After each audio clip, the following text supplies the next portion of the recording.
One thing that we haven't really resolved, I think that we've just gotten finished resolving now, Sue and I just discussed it, is this room has not really sat well with us in terms of just the design, and for multiple reasons, both the aesthetic and the structural issues. So it really kind of put the nail in the coffin when the HVAC came in, and the soffit was just going to be so much significantly lower than what we really thought. We thought we were going to be able to keep it above here, and we really couldn't. Now we realize that we're going to be down so low, and we were thinking about putting something in the middle here to be like sort of a room divider, but really the purpose of that was to be supportive of the upstairs floor, the downstairs ceiling, essentially, for multiple reasons. The motion you get upstairs, but also any kind of motion like that, which you're going to have, because this is not proper. We just weren't going to go into the expense of changing it out and the time of changing it out again for structural reasons. And so any drywall we're going to be putting on the ceiling is going to be moving, and it's going to wind up cracking and popping, and all those nails and the joints are all going to be an issue to us. So we decided we're going to put something in there to give some structure to this. And about 8 to 10 feet of span is about all this type of beam can really afford. So we're going to put something in the middle, but we just got done talking about it, and I think that what we really think is going to be really nice is going ahead and creating a wall that's going to come from here.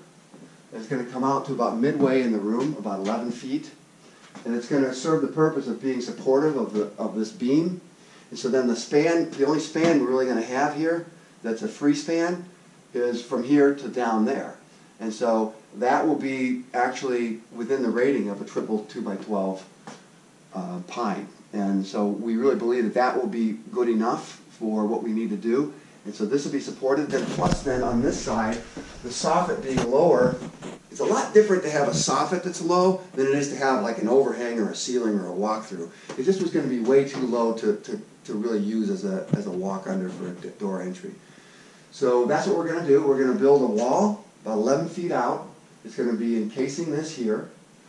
Then the soffit is going to be down below this, and it's going to come up in here, and the dining area is going to be in here.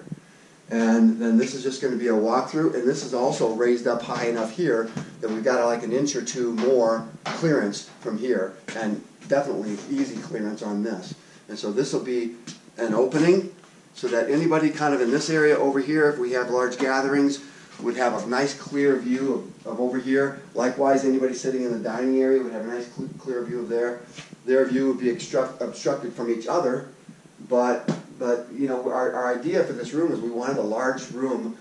If we're going to have larger gatherings for Bible studies or for entertainment or whatever, that we've got to have a way of having enough people in here that we have a clear view of the leader, or like a TV or a projection or something like that. So I think we still got that, so we're kind of compromising there and getting some of the good things that we wanted, but also getting the structure built into this that we need, and keeping a nice aesthetic. It's going to kind of be a nice little hallway into here, open to the fireplace.